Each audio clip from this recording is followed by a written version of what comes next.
Hello. Thank you all for being here.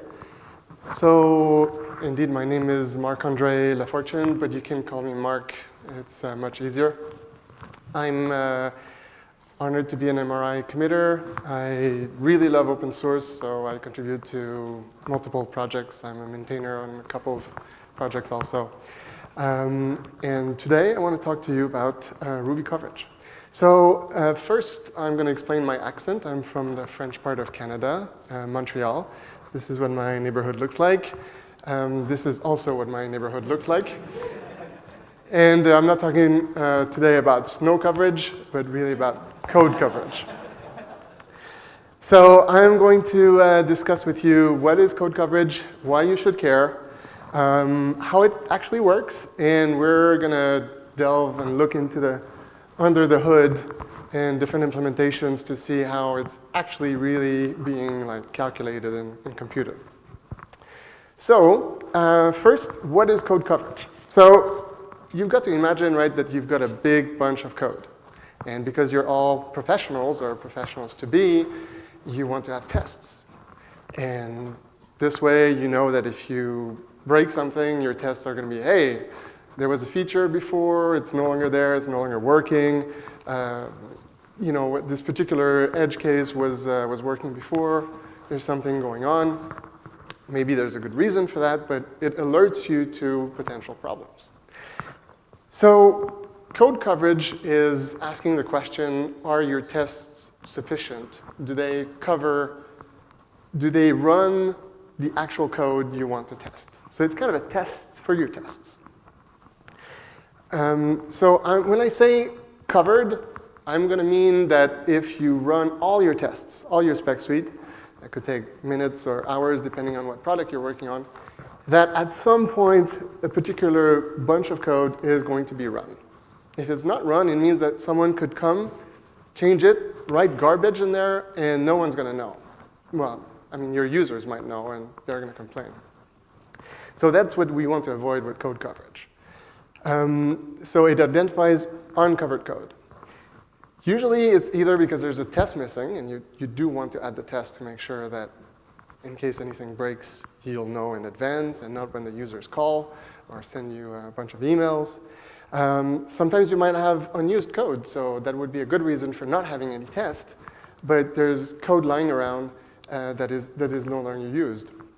And you also have a little bunch of code that is like, well, this thing should really not happen, but if it does, raise this kind of error because we don't really know what's happening.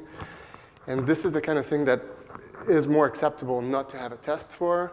It's not supposed to happen, but it might be good to have some guards like this. So this is a very, very simple example. Imagine you've got this method foo you wrote, and you're really proud of it. It does something just amazing. If you have no tests and you wonder, okay, of all my methods, you've got one here, how many are covered? Well, none of them are covered. So method coverage gives you a number or tells you which methods are actually run. In this case, 0. So you say, oh yeah, of course, I need to write a test for this. So let's say that we check the result of foo. And now we say, oh, we're really happy because we have 100% method coverage. All our methods, are covered, they're run. But if you look at my test here, it's actually calling foo, and the variable something is going to be set to false. That's the default. So we're not getting into the if, and we're never executing bar here. So bar could not exist, or could have bugs in there or something. And we wouldn't know with our very limited test suite. So we want something that, a coverage that will tell us, well, there's some part of it that is not actually tested. So we call that line coverage. Line coverage will tell you that line number 1 is run, number 2 is run, but number 3 isn't. So it's going to give you a number like 75% or whatever the exact number is. Might actually be 66%. I didn't actually calculate it. That actually is only if you're lucky, though, because there's another way to write this in Ruby, which is this. That's exactly the same code, but in this particular case, every single line is run. Your line 2 is run. It's just that bar that is part of line 2 is not executed. So in this case, we have 100% method coverage and 100% line coverage. So by the way, line coverage is the coverage you might be familiar with. Ruby comes with a built-in library called coverage, and from like years and years ago, it gives you line coverage. But in this particular case, it won't catch that there's something that your tests are inadequate, that they're incomplete.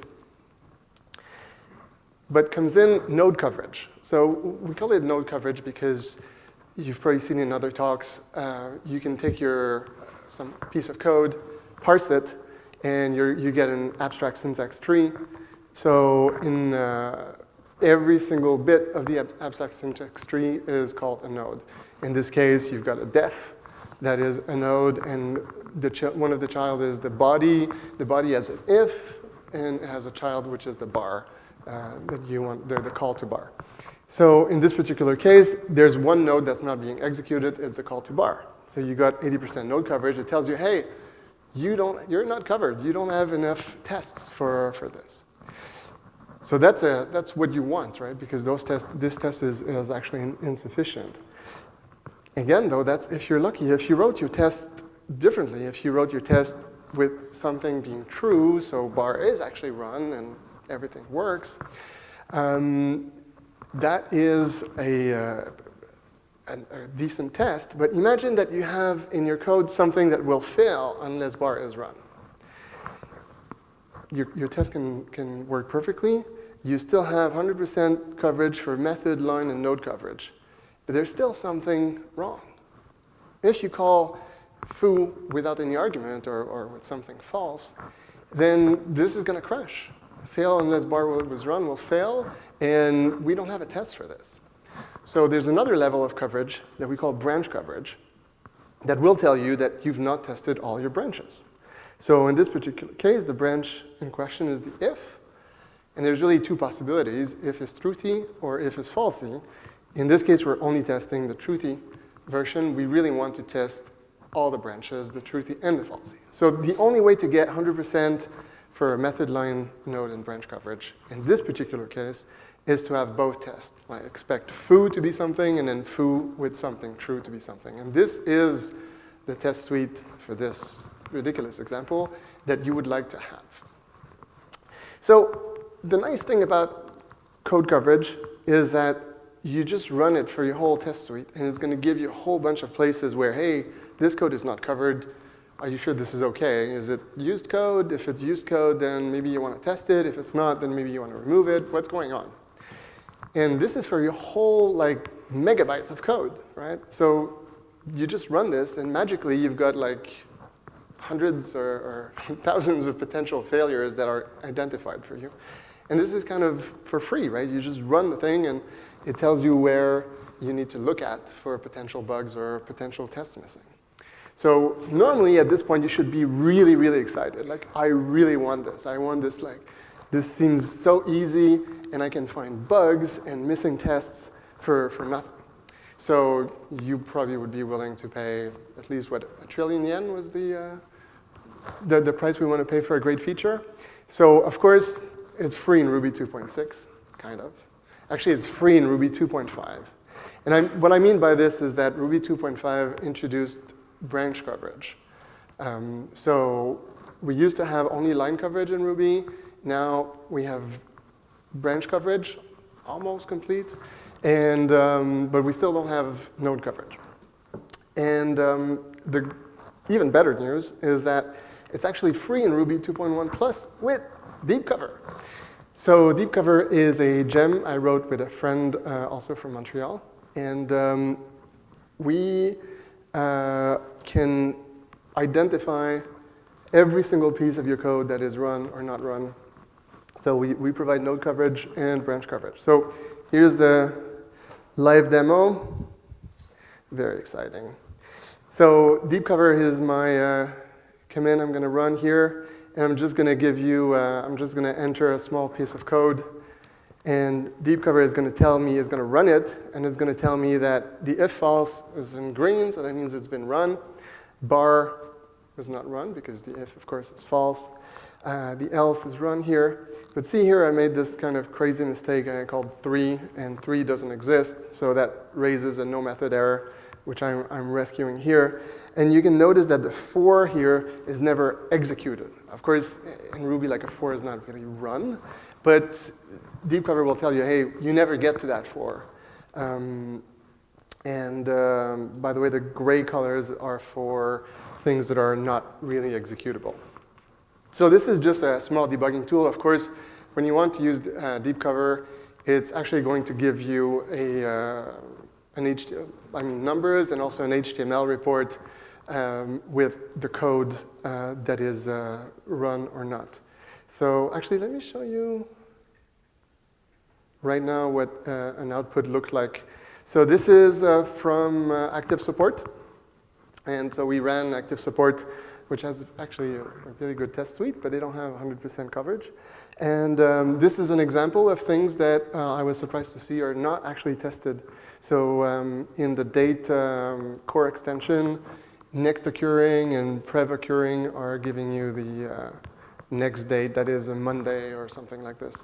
And you see that this branch here is actually not executed, and the colon 6 is never executed. So basically, the tests are checking next occurring from a particular, like say a Tuesday, I didn't check actually the tests, and asking which is the next Friday or whatever.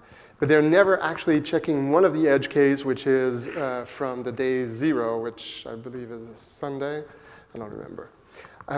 So if some Rails committer went and changed that 6 here for a 42, the whole test suite would still run.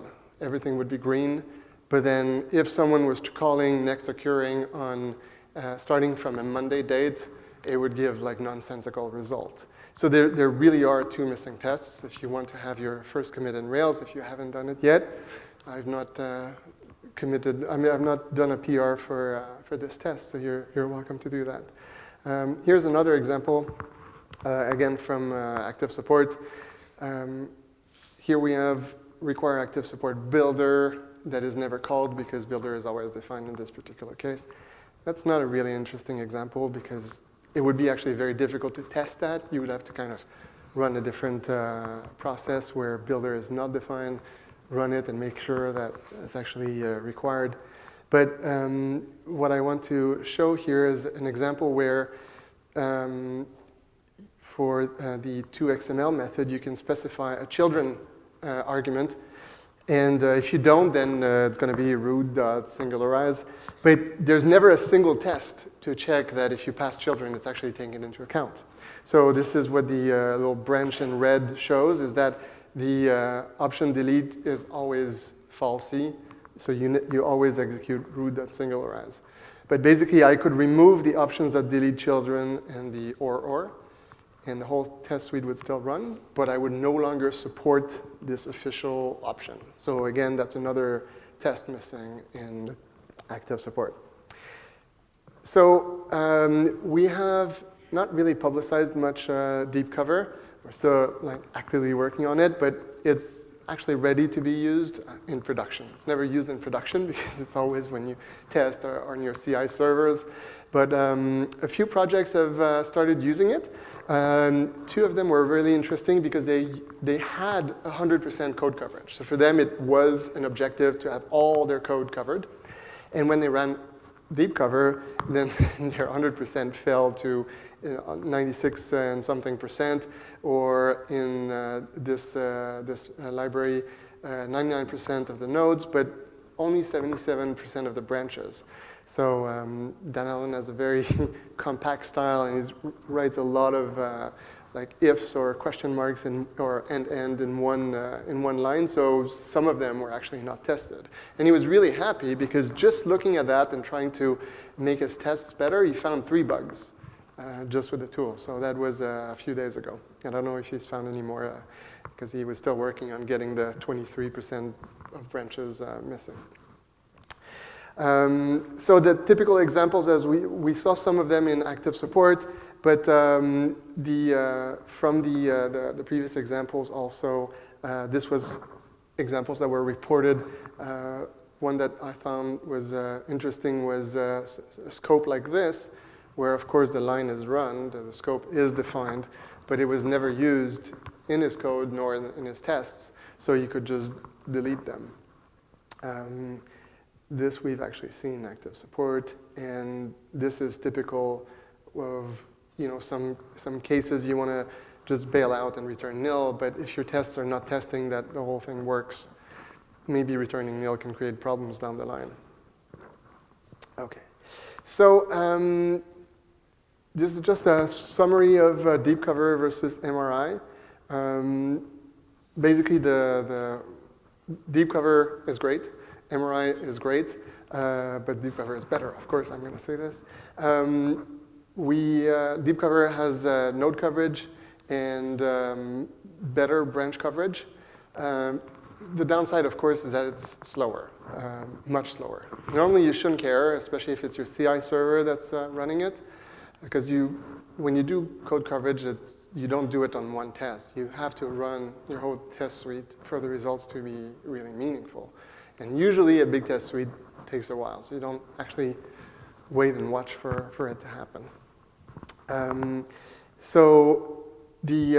What I mean by better branch coverage is that MRI does not cover or and n for now. It covers if, the case, the safe navigation operator, and it also covers while and until, which we don't really consider as branches, so we could support it really easily. If there's a demand, we'll probably do it. But and the other branch we cover, but you can easily disable our default arguments, because if you have a default argument, it could be interesting that it's actually run, or if it's always used, your default argument, then maybe it shouldn't even be an argument. So to ease, if you're already using the built-in coverage library, we made this thing that you're not supposed to do, the built-in takeover. So if you require this, you're going to think, or you're going to make your code think you're using the built-in library, the built-in coverage library, but you're actually using our code, which is stricter. So if anything in the line is not run, like bar in the previous example, we consider the whole line as being uncovered. So this is exactly what your mother told you never to do. We load the actual library, we rename the constant, and we just remove the actual coverage library, and we replace it by our own that runs only our code. So that's with just one line of code. If you're already using simplecov, which uses the built-in coverage library, or you push to coveralls or those things, with just this one line, you're going to have a stricter, more accurate view of which lines of code have some parts that are uncovered. And we're now even compatible with the Secret 2.5 API.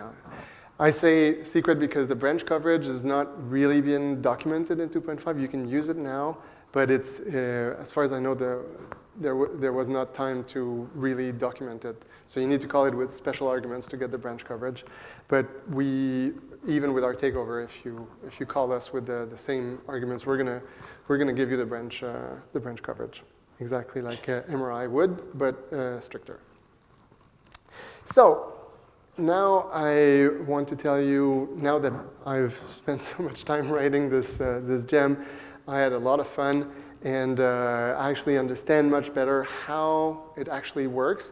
It's actually not very complicated. You really want to know at every point in your software how many times this has been run. So anytime you might have an hesitation, you basically need to add a counter or a tracker saying, hey, I've been here, like let's add one. You could just have true or false, have you been here or not? But usually we just increment the counter so we can know how many times we've been here.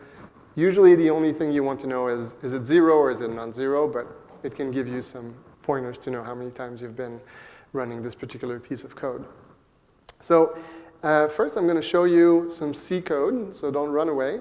This is our MRI, and we are deep into the bowels of the MRI code, where this is the method that compiles the instruction sequence. So every node of the abstract tree goes through here, and this is the beginning of the function.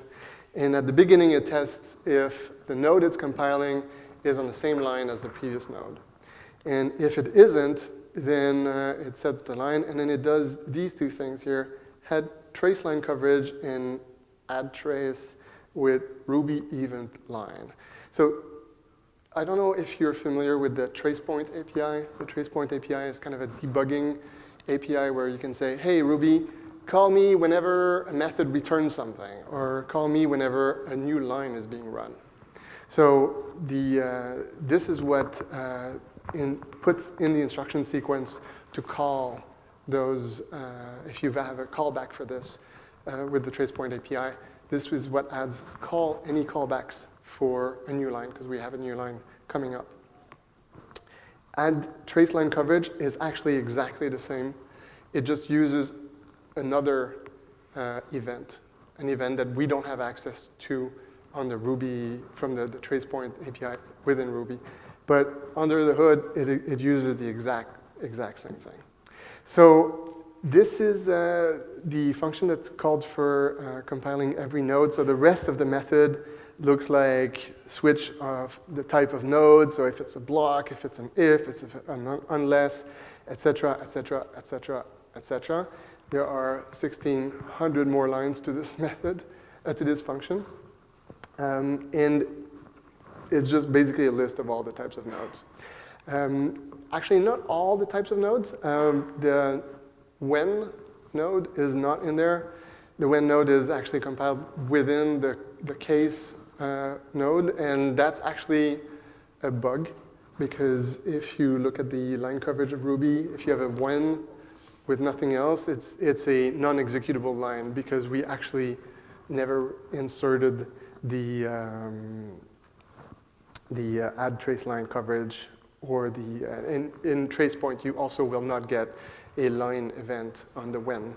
So that's a bug that we should fix. I didn't have time to open the issue on RubyMine if someone wants to do it, but I'll probably do it after this talk. So basically, imagine that you have this simple code.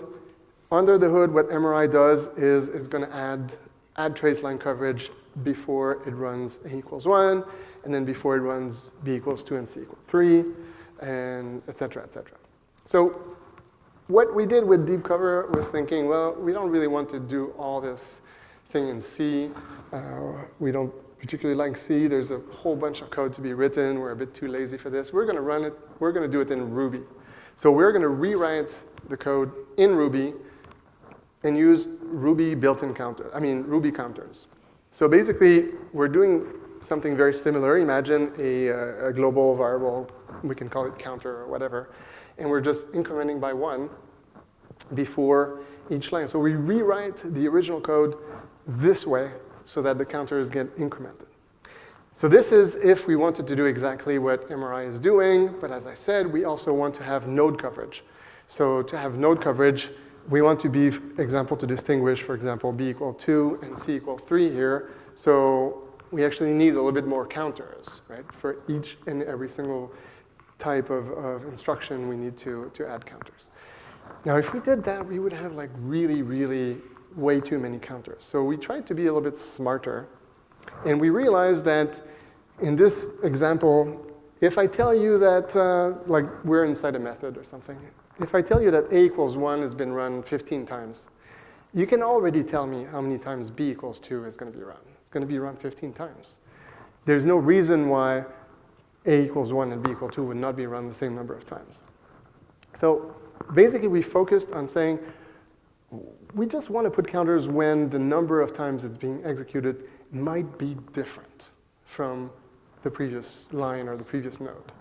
So here, A equals 1, B equals 2, C equals 3, D equals B plus C, those are always run the same number of times. But between D equals B plus C and puts D, something could happen. The plus operator could be redefined and could raise an error that could be rescued somewhere else. So we don't really know for sure that puts D is going to be called exactly the same number as D equals B plus C. So we need to put a counter at the end of d equals b plus c to make sure that we're still here, that there was no error raised or value thrown. So to achieve this, first we use the parser gem. So depending on the talks you've been to, you might have heard that about this absolutely fabulous gem.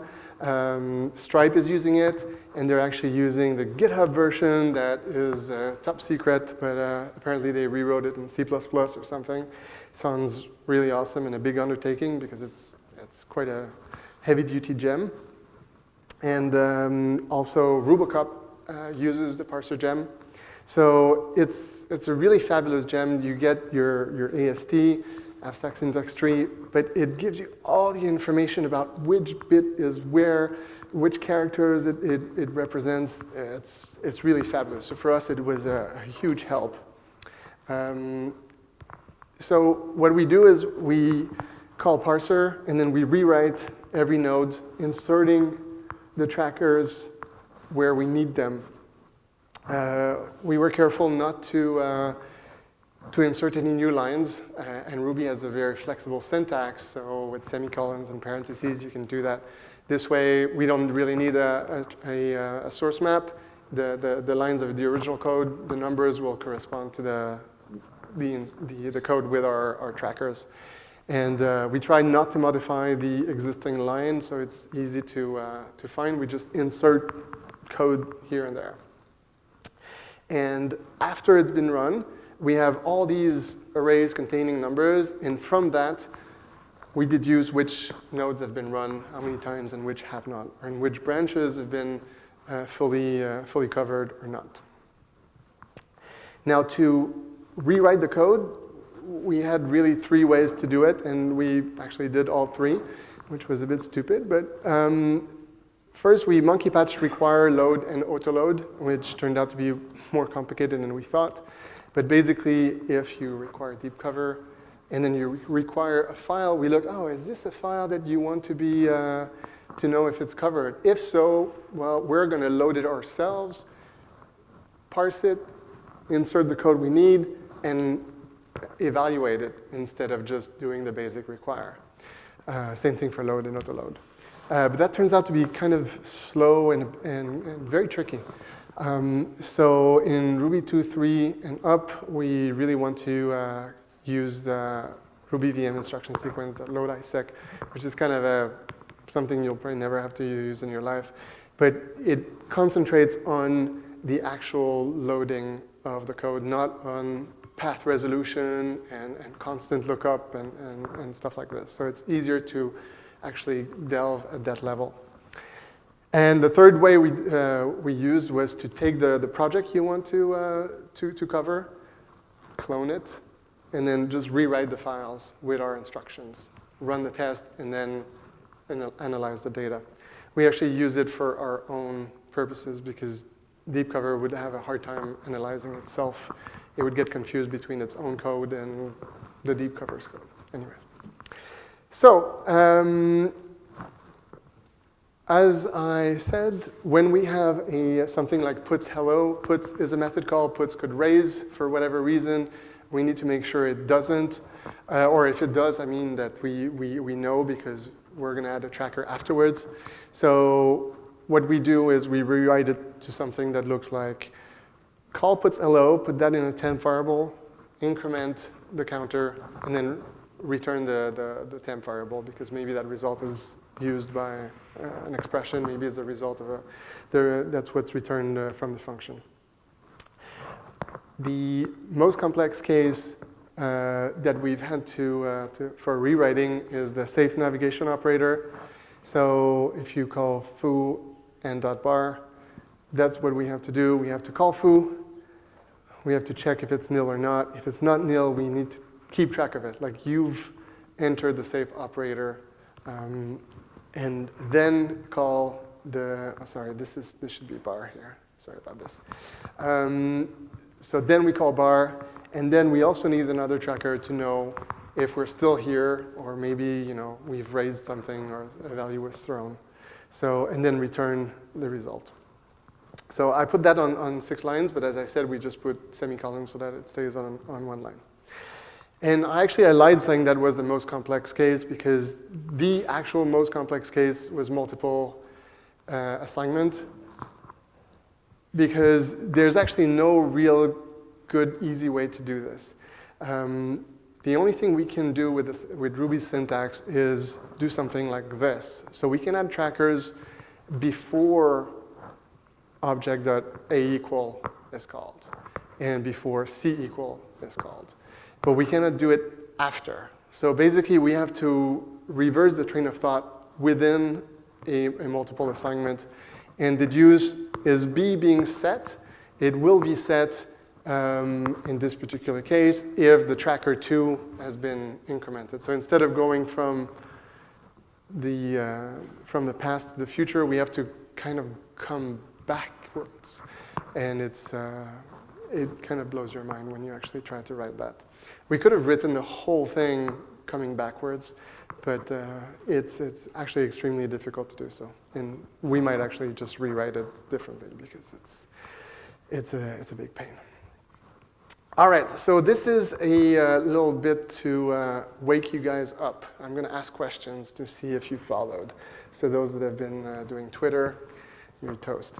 So this is a very simple example. Foo equals 2, bar equals foo equals 1, bar equals 2, puts foo plus bar. So where can control flow be interrupted? Can it be interrupted in line number 1? So raise your hand if you think it can be interrupted in line number 1.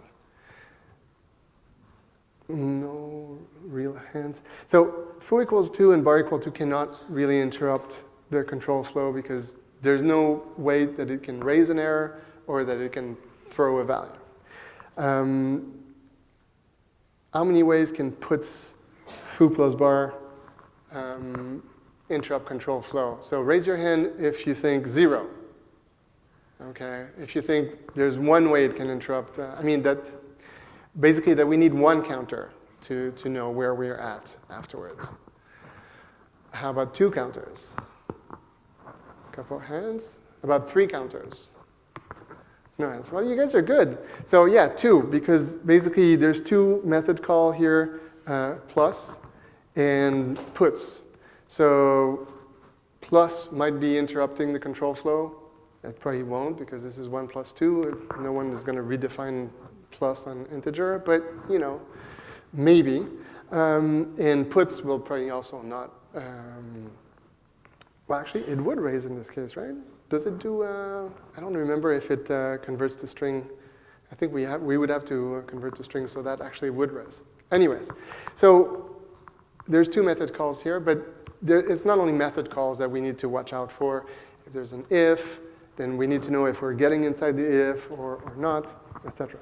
So here's a more complex case. So where can control flow be interrupted in this particular example? This is also from active support.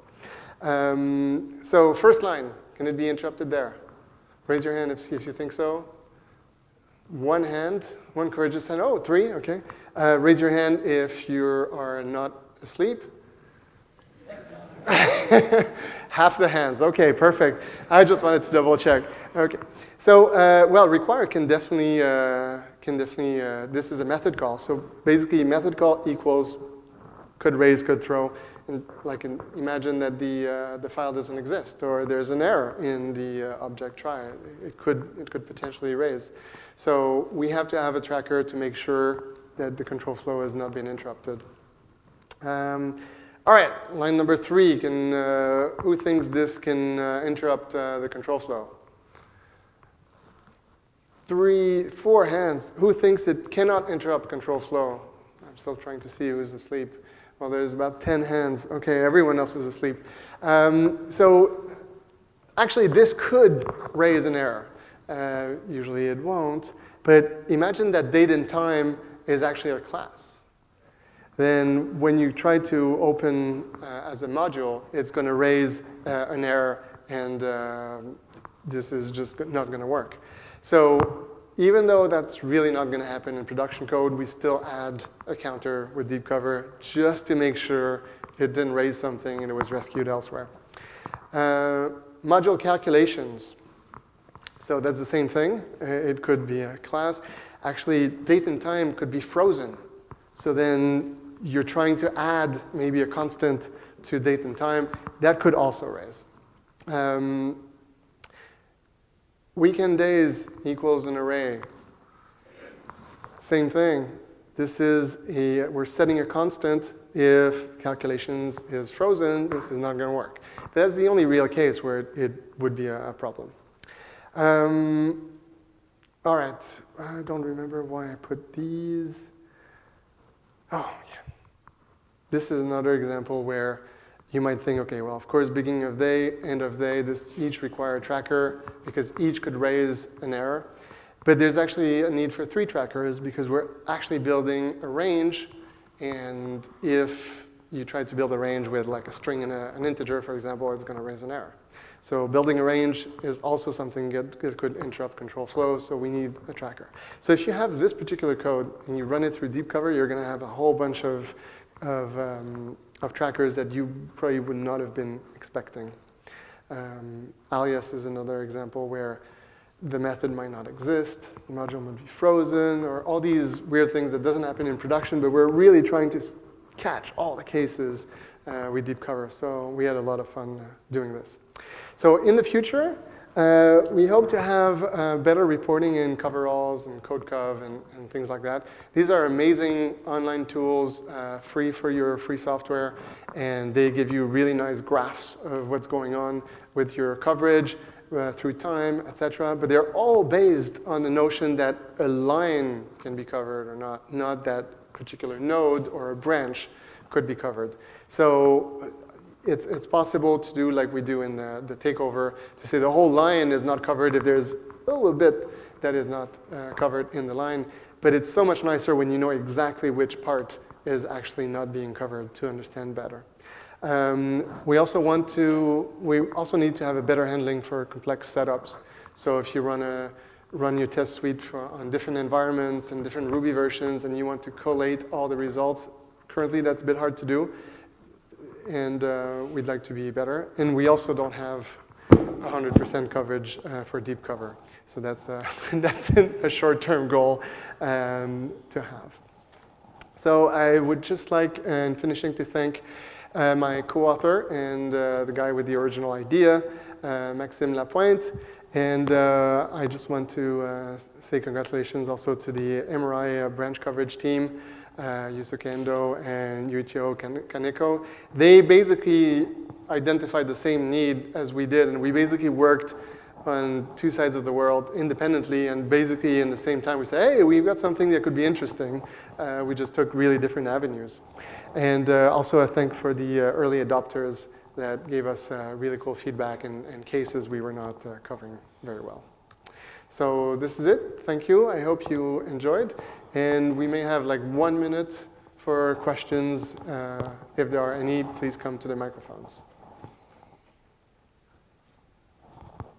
Oh, yes. You need to turn on the microphone. Yeah, hi, thank you for the presentation. Have you been talking to coveralls and CodeCov, and what are their opinions on this?